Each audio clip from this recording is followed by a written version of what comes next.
Sveicināti šajā 29. multimediju jaunatnes darbnīcas raidījumā. Šajā raidījumā mēs runāsim par asmru, noskaidrosim, kas tas ir un kā to veido. Bet vispirms dosimies uz multimediju jaunatnes studiju Vevkultūras pilī, lai iepazītos ar tādu aparatūru kā mikrofoni, skaņu rakstītāji, kurus ir ērti pielietot ārpus skaņu studijas.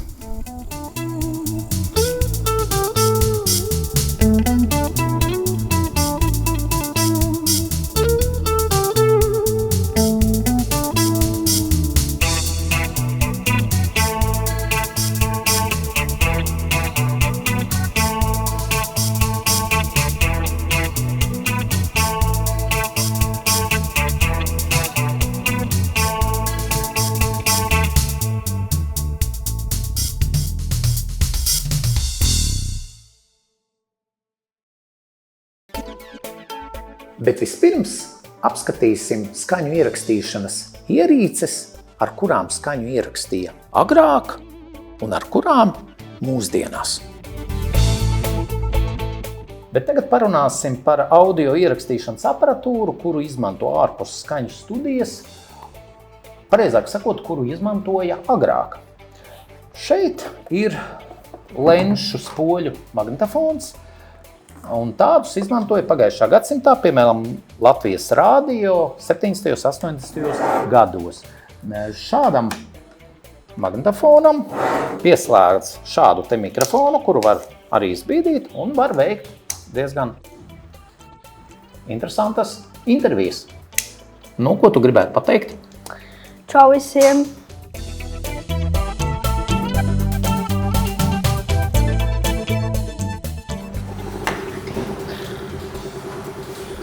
Vēlāk sāka izmantot šādus kasešu magnetofonus. piemēram, arī Latvijas televīzija izmantoja šādu te magnetofonu. Un jau vēlāk bija šādi rokas kasešu magnetofoni, kuri, protams, jau bija vieglāki, mazāk izmēros. Tos bija vieglāk paņemt līdzi un veikt pietiekami, tam laikam kvalitatīvus ierakstus ārpus studijas.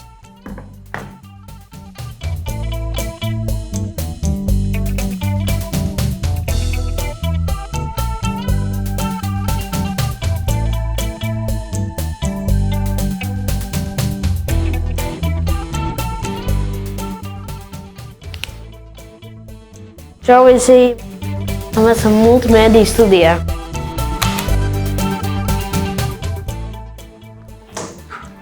Viens, 2, 2. Mēs esam multimēdiju studijā.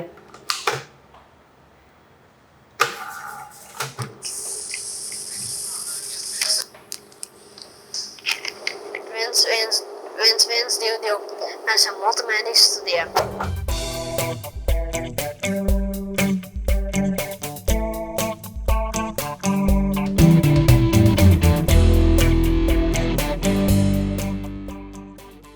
Par šo te lenču magnetofonu man ir īpašas atmiņas, jo tad, kad es biju aptuveni tāds kā tu, tas bija pagājušā gadsimta 80. gadu sākumā, es pats piedalījos Latvijas radio raidījumos Kāpēc? Un mūsu redaktors Gulbis veica intervijas tieši ar šādu te tipa magnetofonu un šādu te izbīdāmu mikrofonu.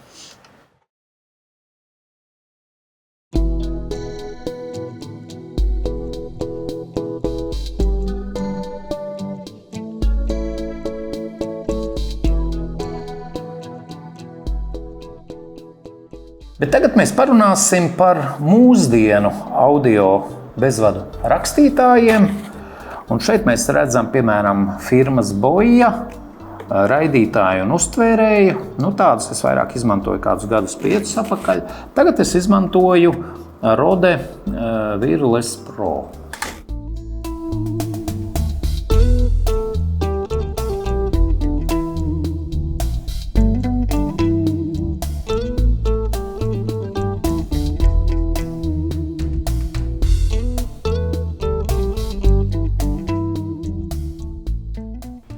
Šī ir Boja bezvadu audio rakstītāji, šis ir uztvērējs un šis ir raidītājs. Viņi vidēji strādā 3 stundas un ir uz baterijām. Izstās kā rācijas un ir diezko ērti. Šis ir Rode raidītājs, mēs par viņu parunāsim. Tur iebūvēts iekšā arī ir iekšējais mikrofons, un mēs varam pielikt arī ārējo mikrofonu, šādi. Viņu var pielikt šite klāt šādi, uzliekot virsū. Un šits ir vēja aizsargs. Viņš aizsargā no vēja.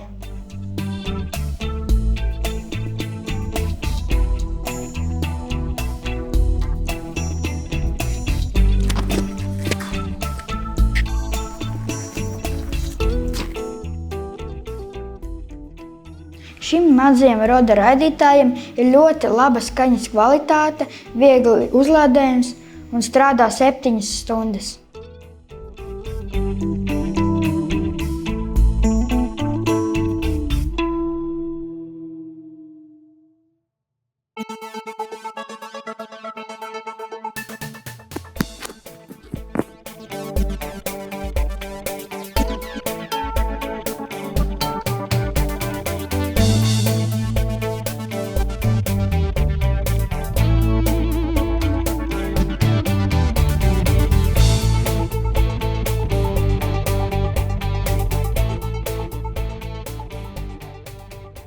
Lai mēs iegūtu kvalitatīvus skaņu ierakstus, skaņas ierakstīšanu jāveic kvalitatīvos akustikas apstākļos, kā arī jāpielieto kvalitatīvu audio ierakstīšanas aparatūru.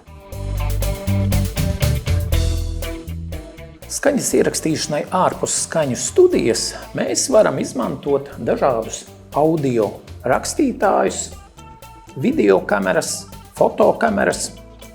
Daudz no šīm mūsdienu ierīcēm skaņu ieraksta kvalitatīvi. Daudziem skaņu ierakstītājiem korpusā ir iebūvēts kvalitatīvs mikrofons. Plašākām skaņas ierakstīšanas iespējām daudziem rakstītājiem var pievienot ārējo mikrofonu.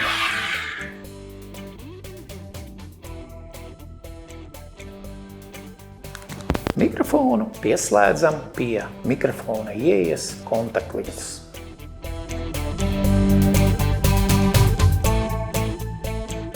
Kvalitatīvas skaņas ierakstīšanai jāpielieto kvalitatīvus mikrofonus. Mikrofoni atšķiras ne tikai pēc izskata, pēc izmēriem, bet tie atšķiras arī pēc skaņas ierakstīšanas audiālām īpašībām. Ar ko tad atšķiras mikrofoni? Lūk piemērs. Šeit ir mikrofons, kurš darbojas, ja to pie kamerām pieslēdz ar kabeli, bet šis ir bezvadu mikrofons. Protams, ka bezvadu mikrofons ir ērtāks, kad jāpārvietojas. Tomēr šādi mikrofoni ir dārgāki, jo tiem nepieciešams raidītājs un uztvērējs. Savukārt, kabeļu mikrofoni ir ātrāk pieslēdzami.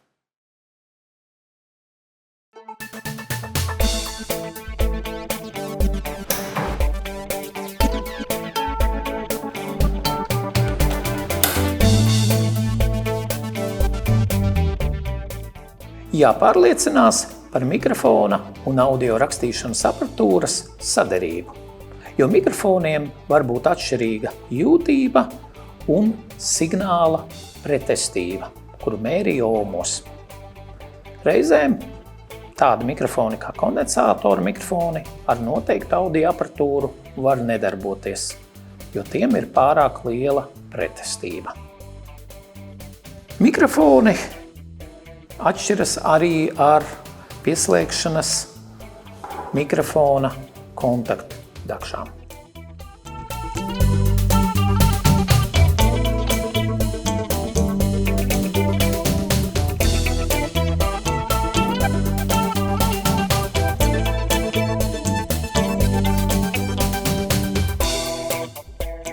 Neaizmirstam, ka veicot skaņas ierakstīšanu, to nepieciešams kontrolēt ar austiņām.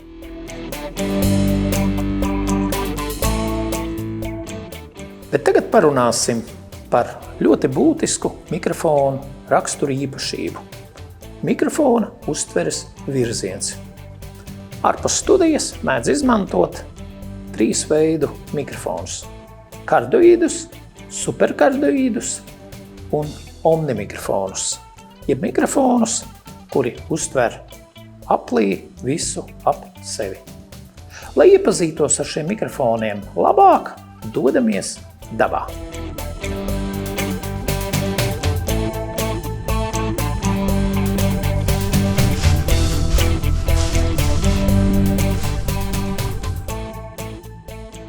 Ārpus skaņas studijas ērti ir izmantot šādu maza izmēra omnimikrofonu, kurš skaņu uztver visapkārt sev un nelielā attālumā. Šādu mikrofonu var pievienot arī ar šādu te klipsi skaņas avota tūmā.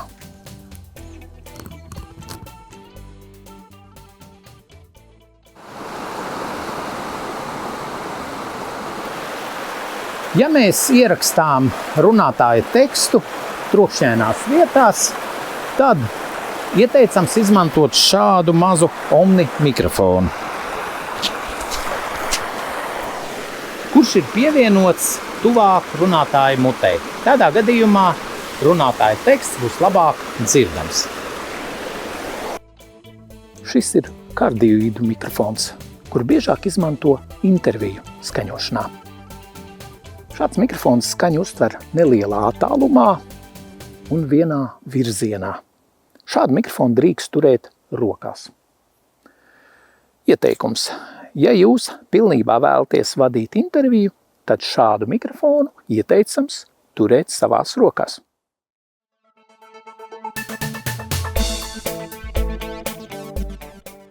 Šis ir superkardioīdu mikrofons. To izmanto tad, kad skaņu avots atrodas kādā attālumā.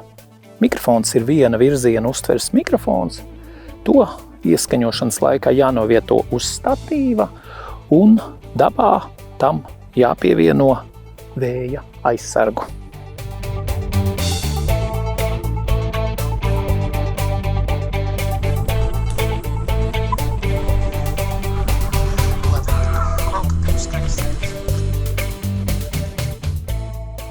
Lai mēs veiktu kvalitatīvu skaņas ierakstīšanu dabā, varam izmantot arī portatīvos datorus, telefonus, kuri nodrošina kvalitatīvu skaņas ierakstīšanu. Visdrīzāk vajadzēs pielietot arī kvalitatīvu ārējo mikrofonu.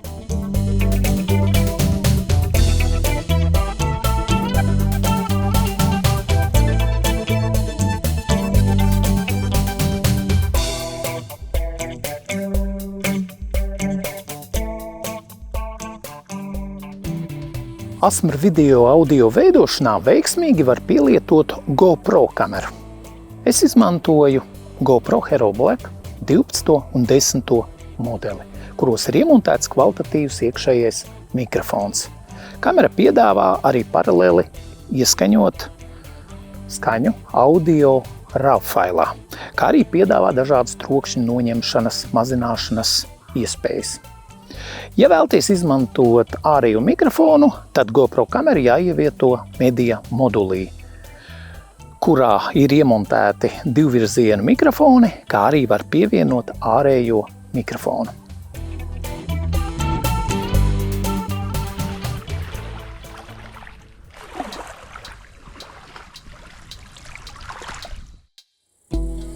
Bet tagad parunāsim par ASMR video. ASMR video mūsdienās ir diezgan populārs video filmēšanas veids, kurā būtiska nozīme tiek pievērsta arī skaņas kvalitātei.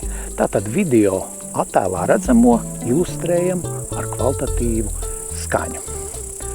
ASMR video var veidot gan telpās, gan ārpus tām. Nu ko, dodamies veidot savu ASMR video.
Šis ir mākslīgais LED lukturis.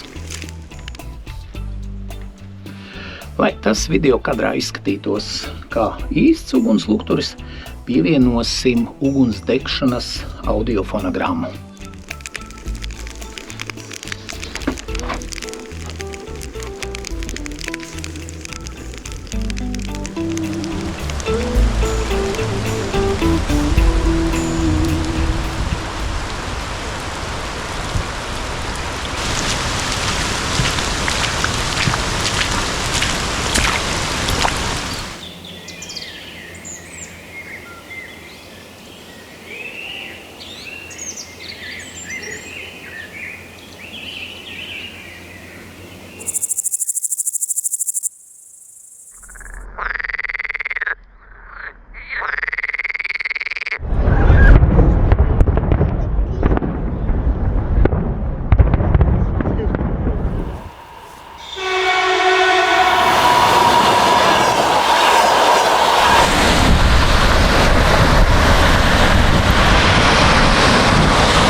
Jūs skatījāties 29.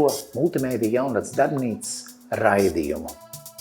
Šajā raidījumā mēs jums pastāstījām par ASMR veidošanu. Parādījām un pastāstījām par skaņu aparatūru un kādā veidā tiek ierakstīta skaņa ārpus skaņu studijas. Paldies, ka noskatījāties raidījumu, abonējiet mūsu kanālu un uz tikšanos nākošajā raidījumā.